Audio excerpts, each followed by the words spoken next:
is an intriguing one because he was an undrafted free agent. Follow Matt on Twitter and Instagram at Matt Schneidman. This is good stuff. Or use the talk and text line at 1-414-799-1973. If he can carry over what he's done in practice to games, then maybe we could start talking about, okay, Packers might have something here. Now with Doug Russell, here's Matt Schneidman on the game. Matt Schneidman Show, Wednesday, September 20th. After I would say a busy day at 1265 Lombardi. Now, I had been on record saying I didn't think David Bakhtiari was going to talk today. Oh, he certainly did, and he talked for a while. Obviously, everyone knows he did not play in the game last Sunday in Atlanta. Everyone knows how David Bakhtiari feels about turf. So in addition to his brother's cryptic tweet implying that he didn't play to make some sort of a statement against turf, people ran with it and said, how dare he? What message is he sending to his teammates? This and that. Cut him. Trade him. All that stuff. And listen. Cut him. We don't know the 100% truth unless we hook people up to a lie detector. But what David Bakhtiari said today was that he's injured. He would never sit out a game strictly because of the surface. He would never do that to his team. Here's exactly what he said. I would never leave them hanging out to dry. I signed up to play. I plan on playing. And when I can play, I'm going to play. Clearly, if I'm not playing, there's something going on. It's not like it's been a secret. It's something I've been battling with, and it's been SHI, da-da-da-da-da. It's been weighing on me a lot. You think I don't want to play? You think I want to be a great football player and then just disappear? F no. So you can believe what you want to believe, but all we have to chew on is David Bakhtiari saying that he's actually hurt. And I wanted to follow up because, listen, there's a difference here, and I want to make sure people understand this. There's a difference between protesting turf by not playing when you're healthy to play and being cautious with your knee because it is a turf surface. That's way more understandable. Say, if Bakhtiari's knee was at 80% and he says, I would play if it's grass, but I'm not playing if it's turf because there's a higher chance I get injured, or that 80% goes down to a 50%, whereas if you're playing on grass, that 80% might go down to a 75%. I wanted to make sure, not make sure, I wanted to clarify why he missed Sunday's game, even if it wasn't strictly because of the turf. And he said, no, strictly physical. I said, have you ever had discussions with people in the building, front office, coaching staff, training staff, about being cautious if your knee isn't 100%, if it is a turf surface? And he said, no, we've never had those discussions.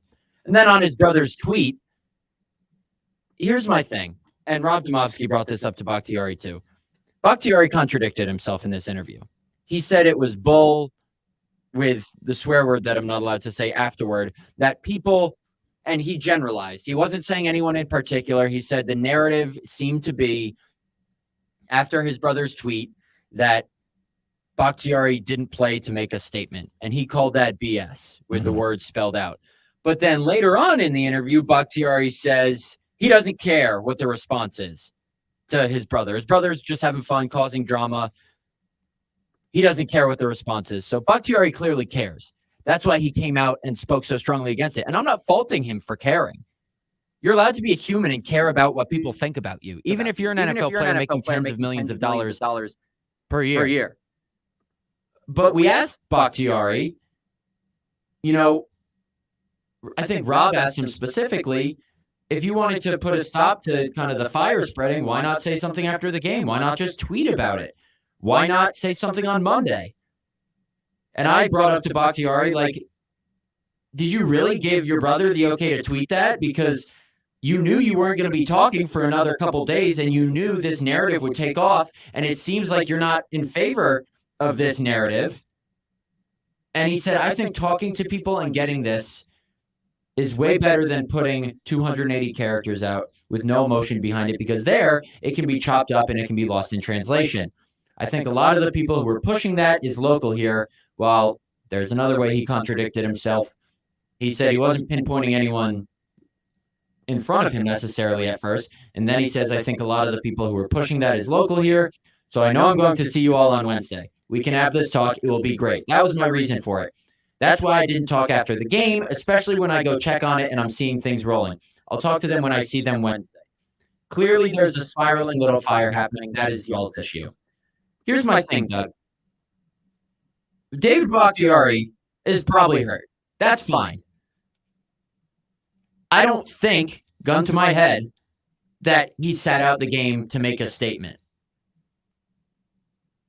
But these guys aren't required to be 100% truthful with us. And maybe the truth is somewhere in between. Maybe it is that he wasn't feeling great and the turf also played a role. And that's totally fine. I'm not sitting here saying I believe one way or the other. Well, I guess I just did say I believe. Yeah, now you're contradicting yourself. Well, I did say I believe his knee is actually hurt. Sure. But two things can be true at the same time, though, too. Absolutely. That's what I was about to say. Right. Of course. But this also reminded me a little bit of, and people have brought this up on Twitter, of the Aaron Rodgers school of, blame the media, don't get out in front of us. There was one tweet from a guy named Kevin Redfern who said, this is just and I'm paraphrasing here, this is the Aaron Rodgers school of do something and then don't get out in front of it and clarify it. Wait for someone to make an assumption about it or speculate about it and then come out and play the victim. That's what Bakhtiari kind of did today. Is that completely fair? Now, I don't want to make it seem like I'm saying, oh, woe is me, reporter. But guess what? I understand what he's saying and why he wanted to wait to address this. Yeah, and Aaron Rodgers did that for 6 months. Let's be fair. Exactly. He would go on McAfee all the time. All the time is probably an exaggeration. And say, this person's speculating this person's speculating this. And I understand. You don't have to reply to everything you disagree with on Twitter. I'm not saying Bakhtiari should have tweeted right away or spoken after the game. I understand he doesn't want to make that game about him, whatever. But I also think it's a little to be like, it's your guy's fault for interpreting it this way. Well, we don't know your brother personally. What else are we supposed to do when he tweets like that? Well, listen, if he doesn't want to tweet about it, that's fine. If he doesn't want to talk about it after the game because he doesn't want to make it about him, okay. It's Wednesday. This is a story that has caught fire. I would imagine that, I'm just guessing, that if he doesn't have your number in his phone, which he probably does, he's got Rob Domofsky's, he's got Jason Wilde's, he's got Tom Silverstein's, he's got somebody's number in his phone, and he can say, hey, it's Dave, it's not true. Can we quash this now? Because he knows that it's out there. That's why there was 100 people at his locker today. That's why he was as emphatic as he was today. You want to quash something, you can quash it. I love Dave, don't get me wrong. But to say that he wanted to wait, all he does with his silence, and all any of these guys do with their silence, is they make this just tiny little molehill of a story into the mountain. Because they know how silence is in the media. If there's more silence to a story that has some sort of controversy to it, your silence speaks volumes. Your silence is deafening. That's where that came from. They know how to quash these stories. And for whatever reason, David Bakhtiari chose to not do it until Wednesday. Now, it would have been far worse if he hadn't said anything today and he would have let this linger the entire week. Right. So I'll give him some credit for getting out in front of it on Wednesday, 4 days after the story began. But yeah, there are ways to tamp these things down without it being this huge, stupid controversy. Right. Absolutely. And I don't think he has my number. I don't have his number. We follow each other on Twitter. So I could have DM'd him. But listen, I talked about this with Rob. Maybe we should have just DM'd him after the game. If he didn't want to get up in front of cameras, maybe I should have just DM'd him and said, what's this really about? What's your brother's tweet about? And he said his brother loves creating drama, and he knew his brother, or he said he knew his brother was going to tweet it, but then he also said that he saw the tweet after the game, maybe? Mm-hmm. I don't know if I'm getting that right. Let me pull up the quote that he said today about his brother. He said, my brother loves drama, and he told me he was going to do it, and I'm like, go right ahead. I don't give a SH and 2 more letters. I don't care what you do. It's your social media. So... And then he said something, if I'm remembering correctly, about not seeing the tweet until it took off. That might not be true, but the point is, regardless of the specifics, you knew about the tweet. You knew the narrative it was going to create. And sure, the reaction to that tweet might be wrong. He might perfectly be hurt, but then don't come out and rail on the media for taking it a certain way. If your plan is to, I'm going to let everyone interpret it how they want, then come out and bash them. I don't know. And again, maybe I'm just being, a medium. Maybe I'll have a different perspective on this if I'm not a media member, but trying to take an objective viewpoint of this, it's like, just clear it up right away. Yeah. That's not how he chose to do it. And guess what? I respect it. Whatever. He can do whatever he wants. I'm not saying he's right or wrong. I'm just saying that was my take on it. Yeah. I will also say this. If he knew that his brother was going to tweet that, whether he thinks he's responsible for that or not, he's responsible for that. David is. Sorry. Absolutely. I mean, nobody knows who your brother is, but everybody knows who you are. And Eric Bakhtiari did play in the NFL for a little bit, actually. Oh, I did. Actually, I didn't even know that. Who did he play for? And how long? That's a good question. Okay. So nobody knows who Eric. He was on the San Diego Chargers, 49ers, Buccaneers, Tennessee Titans, Dolphins, and Chiefs. So he's a journeyman then. Yeah, mostly on practice squad, but he's 38 years old, so he's 7 years older than Dave. So someone who has been a professional athlete, he should know better too. Yeah, but what I've learned, Doug, is these people love toying with reporters and seeing them squirm and stir and doing things and then coming back at them and saying, how dare you? That's the play. That's the Aaron Rodgers playbook. Yeah. Well, then the pushback is, no, we don't accept that. I don't accept that. Fans shouldn't accept that. I mean, I don't think they are. I'm not mad at David Bakhtiari for any of this. I'm just saying, just own it. Don't play I can't believe you guys are running away with this. Do what you want to do. Play with us, toy with us, dangle the carrot if you want, but just own it. That's all I ask. Just own it. Right. Well, listen, I have nothing bad to say about Dave from my interactions with him. He's one of the best guys to talk to in that locker room. But I think part of being an objective reporter and covering this team is saying, what's he doing here? You can't, favor any guys when you're reporting on stuff. And listen, like I said, he's free to handle this situation however he wants. He's free to lie to us. I'm not going to sit here and say he owes me anything. He owes us anything, because guess what? He doesn't. But what I can say is I don't want to say is it cool, but the playbook to let it play out and then say you knew about it and think it's BS that it played out the way it did. You knew what was going to happen. He's not dumb. No, he's one of the smartest guys in there. This is on you guys for interpreting it this way. This is on you guys for running with it. But so now it's easy to say, how would I ever not play a game on turf? What message would that send to my teammates? I'd be setting a bad example. Okay, but we can assume that.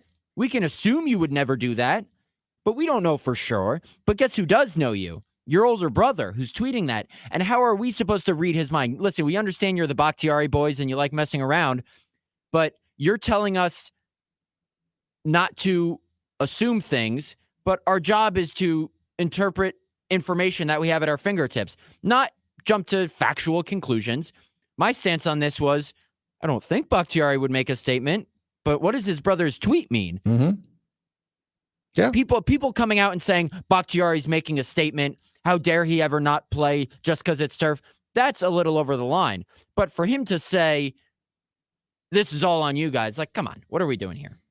It's not on us. I mean, no, nothing was fabricated. Nothing was reported by any legitimate reporter that was not factually true. There were questions that were asked. There was some speculation.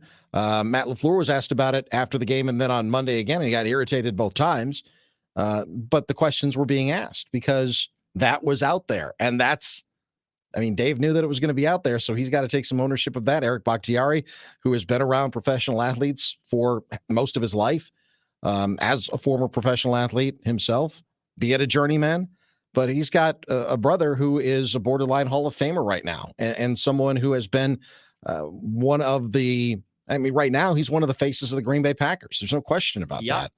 So there's a responsibility that comes with that, and if you want to, like I said, if you want to play coy, if you want to take a page out of the Aaron Rodgers playbook of, kind of toying with the media and kind of dinking us around, okay, fine, but don't get pissed off when there are conclusions that are drawn, not necessarily even by us, but by fans that are asking the questions. So listen, again, love Dave, great guy.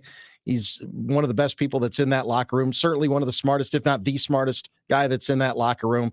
But I mean, come on. You know what? The BS flag goes up sometimes, even for the good guys. And today the BS flag goes up for me. Yeah, and not on the injury specifically. That could very well be the case, especially if he doesn't play on grass. Right. We'll see. And there was more he talked about in terms of his availability going forward. He didn't really divulge much. He just said we're taking it day by day because, honestly, this is a day-by-day thing. He could wake up Saturday and be totally fine. Then he could wake up Sunday and have swelling. All we know for certain is that the inkling we had before the season that Dave was finally in the clear of his knee injuries is not true. Not an inkling. No. It's reality that this is going to be something he deals with. So all we know for sure right now is nothing. He might be back on Sunday. He said this might be the only game he missed, referring to last Sunday. But guess what? He could also miss 2 more weeks. He could play 6 games in a row and then miss another. Like, we just don't know how this is going to play out. And it's frustrating for all parties involved. Dave, the fans, the team, Matt LaFleur, everyone. Just keep Eric off Twitter. Because guess what? He's so good. If this was happening with a mediocre player, nobody would care. Right. I mean, the team and the player would care, but the fans wouldn't. Nope. Everyone is so riled up about this, and understandably so, because he is one of the best in the world at what he does when he's healthy. But he has not proven that he can stay healthy to no fault of his own. And it raises questions about how the team should move forward, not just this season, but beyond. That's fair. I think that's a fair statement. I mean, he is so important to this team. And listen, guys get injured, and I'm with you. I mean, the fact that he could wake up on game day and there would be swelling that would not allow him to play, that could very well happen. And if it happens, there's nothing anybody can do about that. I know Dave wants to be out there, but again, he let this linger for 3 days without addressing it. And it was addressed by a family member of his that intimated that, yeah, it's turf. He's not going to play. It's out there. Your family did that. Just own it. That's all I ask. I think that's all the fans would ask too. I don't think fans are being unreasonable when they just want to kind of know what's going on with their team that they, invest their time and money and effort into. Being a Packers fan, I mean, if you're born in Wisconsin, you're born a Packers fan. Go into anybody's basement in the state of Wisconsin that has Packers shrines to them. And the Packers, look, it happens all over the NFL. If you've got a rabid fan base, if you're a Steelers fan, a lifelong Bills fan, if you're a lifelong Bears fan, God help you. But if you're a lifelong Bears fan with the nonsense that's going on there today, there's an investment that's made. All you want is just some forthrightness. That's it. That's all. Nobody's mad at him. It's just, come on, man. What are you doing? Some people are mad at him, but I don't see why they are. I go back to a quote that Bakhtiari gave me when we sat down a couple weeks ago, and I asked him what he thinks it would prove to the people he cares about proving something to if he could return to an elite level of play after everything he's been through. And he basically said that I'm not a quitter. So I don't think he wants to give off that notion that he is. And guess what? It would give off if he didn't play in a game just because of the surface, that he's a quitter. So listen, I've learned in my now, what is this, my 7th year covering the NFL, we don't know these guys. We know them as players. We don't know them as people. I don't pretend to know them, but the best we can do is present opinions and facts with the information we have. Yeah, wait till you get to be as old as I am, then you'll really be jaded. And I say that to say, I don't know David Bakhtiari deep down. I just know what he tells me. So I can just sit here and say, the guy told me he doesn't want to be a quitter, and not playing in a game to protest the playing surface would be like a quitter. So I don't think he would do that. But we got to get to a break. After the break, we'll talk about One key player who was back at practice, one key player who was still not. I'm sure you can guess who if you've been on Twitter at all today. This is the Matt Schneidman Show here on Wednesday, September 20th. We'll talk to you after the break. On the move, we need some space, and I know a place outside of town where it don't ever close down. No, we never close down. Yeah, we can two-step. Put your boots on, baby, we can do that. Girl, cut a little loose, you can move that, move that. Oh yeah, I'll take you dancing in the country, Levi's in them low beats.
If you wanna run away with me, I know a galaxy and I can take you for a ride. I had a premonition that we fell into a rhythm where the music don't stop for life. Matt Schneidman Show, Wednesday, September 20th. We're going to move on from the David Bakhtiari talk. We spent the first 20 minutes of the show on that. Let's touch on the injury report from practice today. David Bakhtiari wasn't practicing. No, well, he wasn't, but as expected. You funny. So, Christian Watson was on the practice field. I believe this is his second straight practice on the field in a limited capacity. I was not at practice on Friday because I was attending a wedding for one of my college roommates. It's good to see the show still exists, and Doug didn't get us canceled on either of those 2 days. There's no guarantee of that. Christian Watson practiced in a limited capacity. Lucas Van Ness practiced in a limited capacity after leaving Sunday's game, I'm trying to figure out how to phrase this. He left the game, came back in, then left again with an elbow injury, and Rashawn Gary was limited as they work him back to full strength from his torn ACL. The DNP is Elton Jenkins, as expected, but I will note they haven't placed him on IR yet. That can obviously happen later in the week, but he was walking around fine in the locker room. You have to miss today. at least 4 games for IR nowadays, Correct. right? Okay. Yes. And Aaron Jones, no practice. Warmed up with the team inside with a helmet on, but it's certainly, at least right now, things can change later in the week. Seems like Christian Watson is trending in the right direction, and Aaron Jones is not yet. I've said on here before that out of the 4 offensive players who missed all or part of Sunday's game, Bakhtiari, Jenkins, Jones, and Watson, Aaron Jones is the most important because I think the Packers are worst off without him as opposed to any of the other 3 individuals. Well, they're the 4 best players, and Bakhtiari is probably a better football player than Aaron Jones when healthy. But Aaron Jones is so important to what the Packers do, and the drop-off from Aaron Jones to who takes his place is the most drastic. And I'm working on a story for Friday morning. I watched all 22 clips of every single one of A.J. Dillon's 15 runs. And listen, it's not all A.J. Dillon's fault that he's 51st in the NFL in yards per carry among guys with at least 10 carries this season. There are a couple times, and this is the part of the story, that his vision needs to be better. He needs to cut quicker. But there are also times where the run blocking is terrible and guys miss assignments. So it's going to show that everyone needs to be better. It's not just A.J. Dillon. It's not just the run blocking. And I'm sure there are more intricacies that I don't know that I would only figure out if, I sat down with the coaching staff, which I don't think they're going to give me that time to do before the story runs. But if Aaron Jones doesn't play, A.J. Dillon and everyone blocking for him need to be better because the 13 carries for 19 yards that he had in week 1, and even the 15 carries for 55 yards that he had against the Falcons is not going to cut it. Week 1's not good for any running back. Week 2 is fine for a number 2. But if you're going to sub in for Aaron Jones, one of the most explosive guys in the league, the Packers' most important offensive playmaker, you got to be better.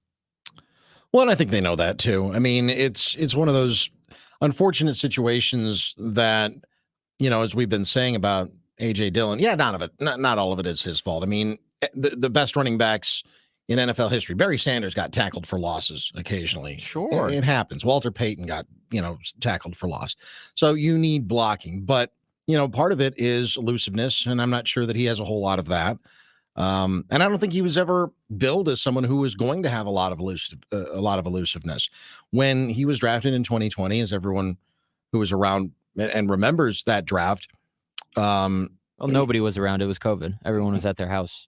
Right, including the commissioner who was making the picks at the time in his basement. Right. He was in I think he was in a very tank top nice T-shirt couch. by the out of it. Yeah, but it was. I would think so. With as much money as Raj makes, I would think that he could afford a nice couch. I'm just thinking. Sorry, go ahead. No, but anyway, when he was drafted in the second round, I mean, he was billed as this guy who could just, Earl Campbell everybody like a bowling ball, and it hasn't really happened like that. There have been times when he's been able to move the pile, and that's been great, but it just hasn't been consistent enough. And like you said, the 2 words that crystallize exactly what the difference is between any of the 4 players that missed all or part of the game on Sunday and who replaced them, it's drop-off. And the drop-off is pretty dramatic right now between a healthy Aaron Jones and A.J. Dillon. And I've got to think that, maybe we will see some more Patrick Taylor and Emmanuel Wilson coming up on Sunday against the Saints if Aaron Jones isn't able to go. I would be surprised if that wasn't the case. In week 1, A.J. Dillon had 2 yards per carry after. Nope. I always get this stat wrong. 2 yards after contact per carry. There it is. That's not good. Week 2, he had 2.6 yards after contact per carry. Now, watching the tape, there are some times where, okay, you get tackled, you're in a big pile, whatever. But there are some times, and he noted this when he talked to reporters on Monday, he was happier with his pad level, pushing the pile forward from week 1 to week 2. There was one run where I think it was his 3rd run of the game. The Packers were at their own 31-yard line. and John Runyon Jr. misses a block on the second level, and A.J. Dillon runs right into the chest of the inside linebacker. But with the help of Runyon pushing, A.J. Dillon pushes the pile another 5 yards, gains 7 yards on the play. That's 5 yards after contact. That's really, really good. Mm-hmm. That's what he needs to get back to doing. If the lanes aren't going to be there, if you're not going to make people miss like Aaron Jones can, you got to push the pile, get a couple extra yards per after contact per carry, because that's what a number 2 running back should be. Number 1 running back should be the playmaker who can do everything. The number 2 should be the specialty guy. But A.J. Dillon's not that, and that's fine. But when Aaron Jones is injured, he needs to be more of that. And maybe we're asking him to do too much. He wouldn't say we are. He would say he's capable of it all, and he's proven capable of it before. But not really recently. And he's going to have to do that if Aaron Jones can't go on Sunday.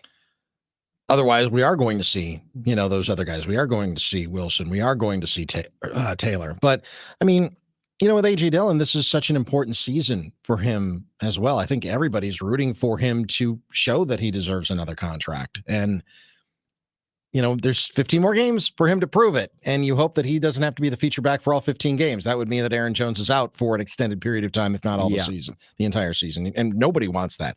I don't even think A.J. Dillon wants that. But he's being given an opportunity right now. This is his time to shine, and he's got to grab it. And there's no time like the present. I mean, I think obviously he's got to be motivated, but we're just not seeing that kind of result right now. And you hope that he's physically able to do it. I mean, we know what the shelf life of NFL running backs is. It's pretty short nowadays, but this is only his 4th season in the NFL. Aaron Jones, this is his 7th season in the NFL. So whatever he's got to find to get that,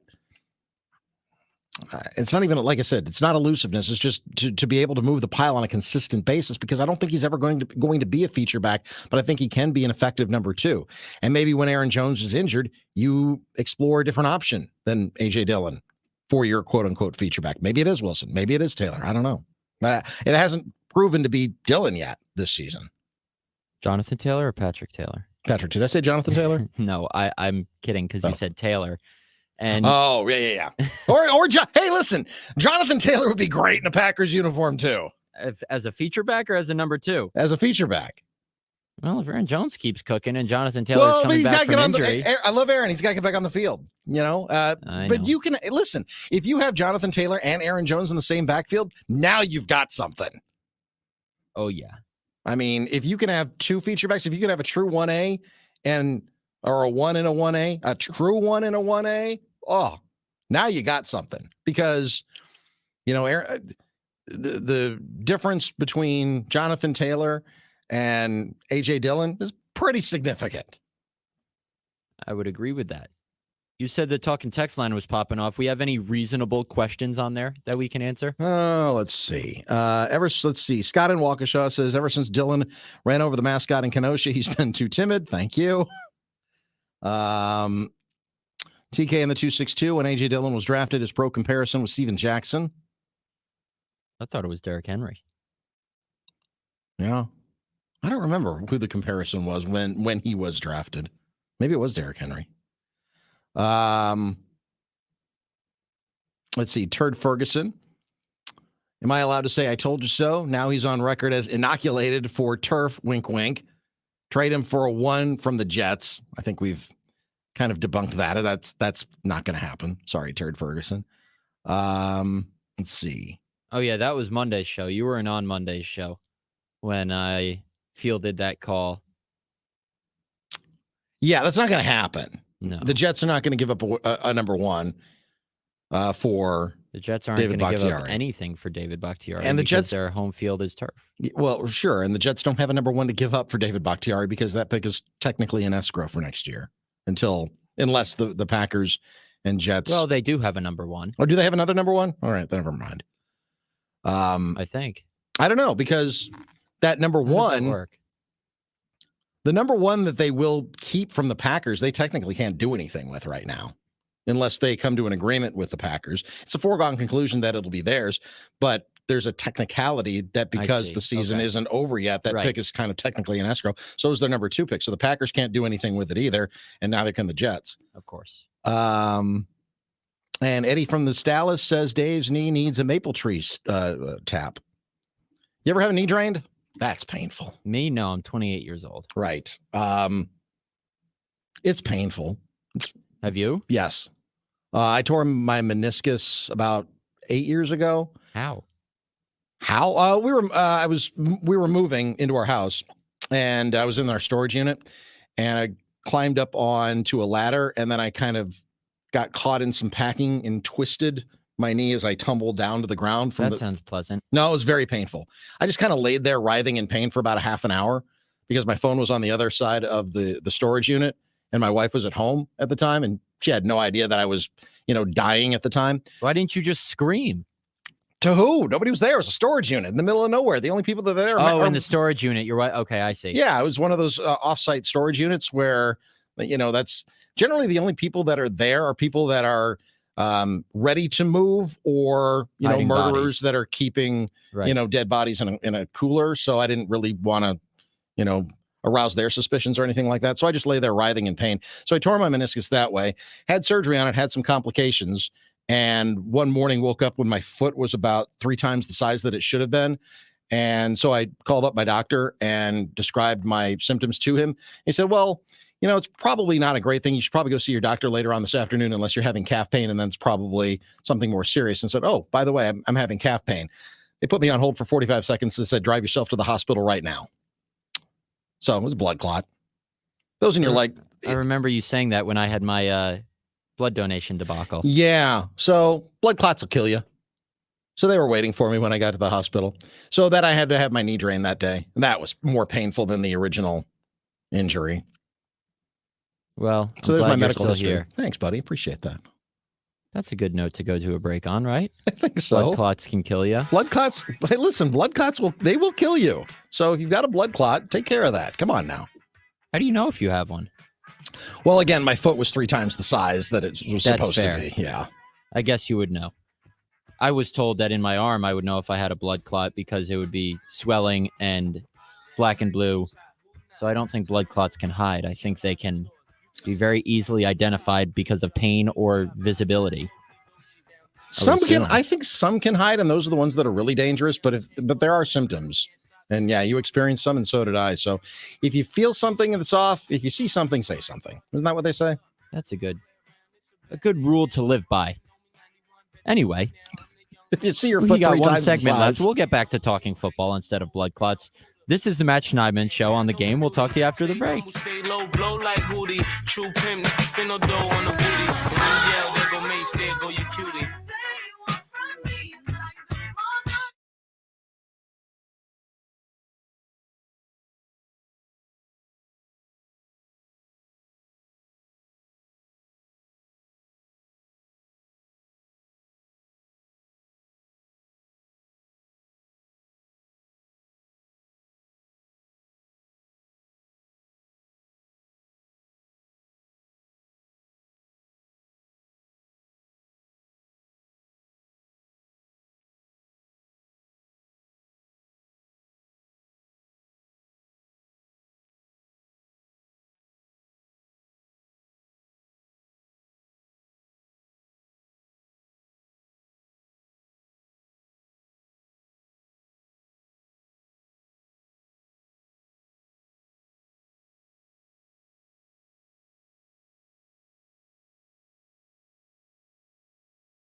Matt Schneidman Show here. Wednesday, September 20th. It always takes Joe Jonas a little long to come in. I bet Joe Jonas likes Iron Jock, but guess what? Iron Jock loves fall weather, so much so that they have another fall-related offer for you. Now through October 1st, take 25% off all hoodies and long-sleeve t-shirts with promo code FALL25. That's FALL25. 4-way stretch, anti-static, and they will not smell from body odor. Guaranteed or your money back. Go to ironjock.com for details. That's ironjoc.com. That's how he makes Sophie jealous now that he's, free. Because he gets put some Iron Jock on you there, Joe. That's funny. Anyway, some big news coming out of the New Orleans Saints camp today. Marcus May, one of their starting safeties who has played every single defensive snap for them the first 2 seasons, suspended for the next 3 games for a violation of the league's substance abuse policy, performance enhancing. I want to make sure I get this right. Or is it? He won't play on Sunday. I know that. It's amazing how the NFL, because the Brewers just had policy a picture on substances of abuse. So I was right. The Major League Baseball drug policy, now it's for a second offender, but the Brewers had a minor league pitcher that was shelved for an entire season today. Yeah. So Marcus May will not play on Sunday, along with Jamal Williams and Alvin Kamara. Marcus May has the team's, well, not the team's only one of 3 interceptions the Saints have this year. He had one against the Titans in their 1-point win in week 1. He has a pass defense. He has a sack.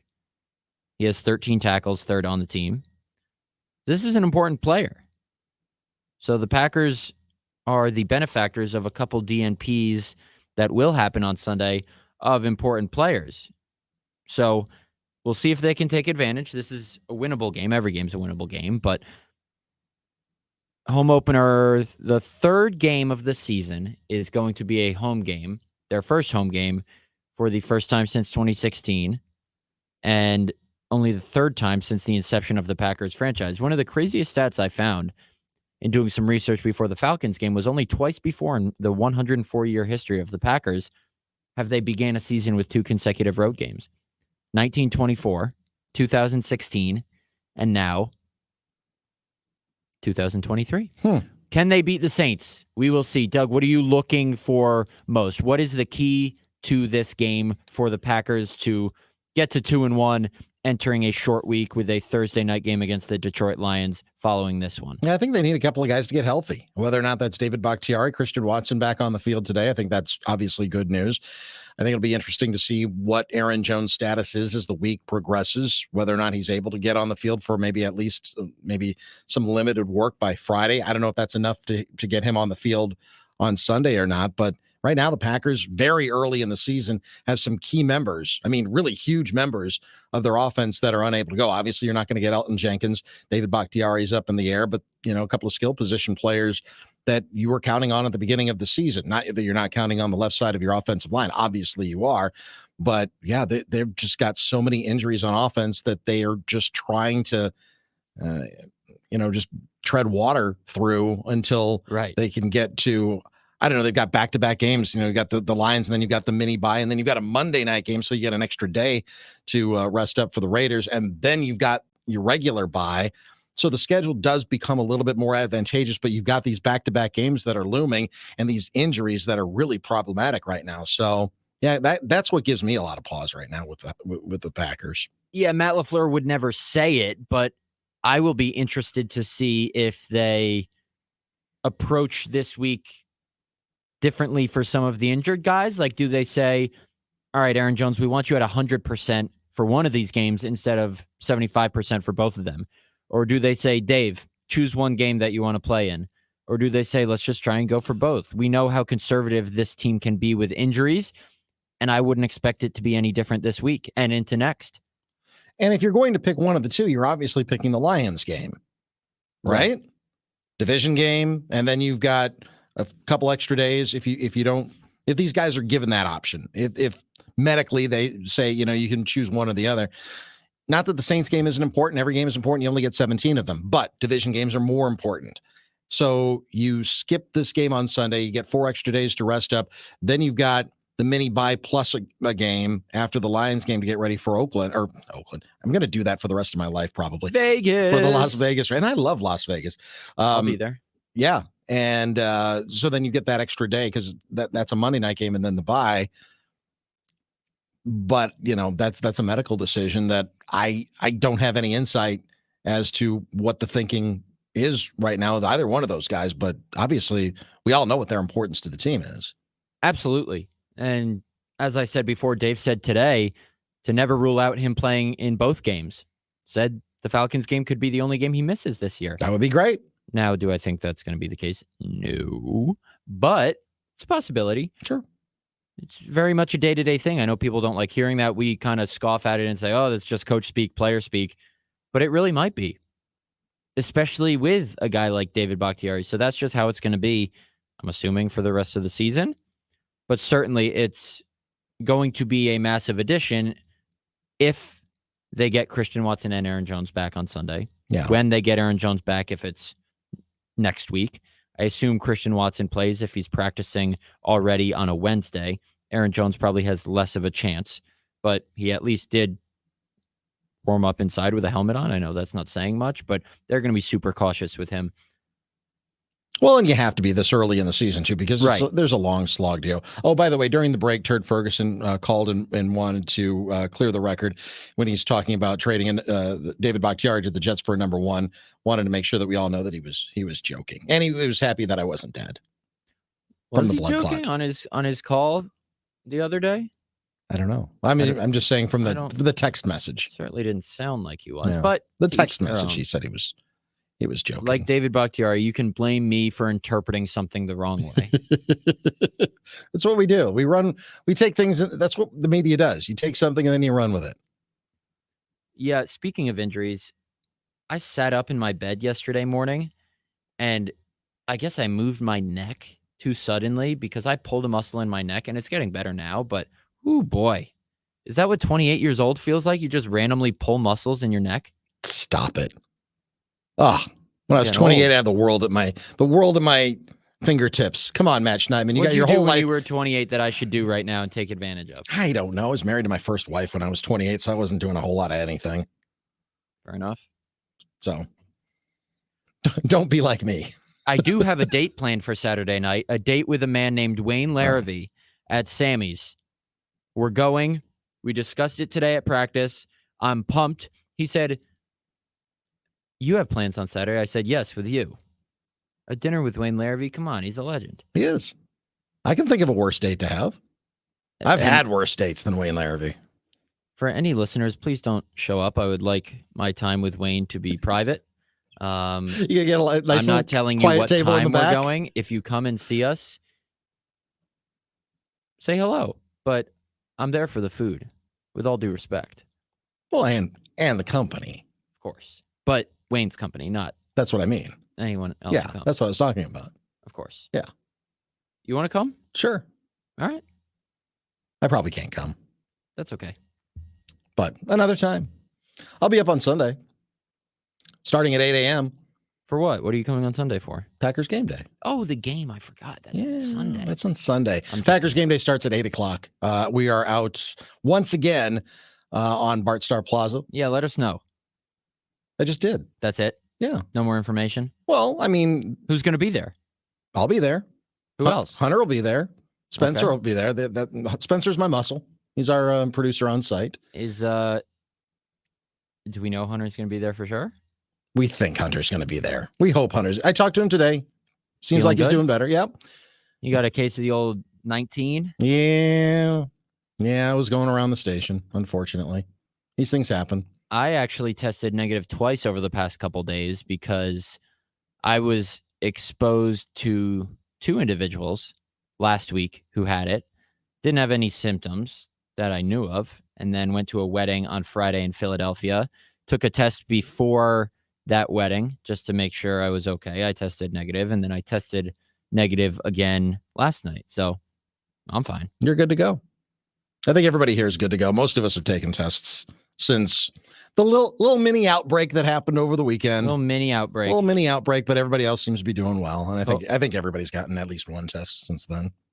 We've all gone negative. COVID is still a thing, people. Yeah, we just know how to deal with it a little bit better now. Yeah.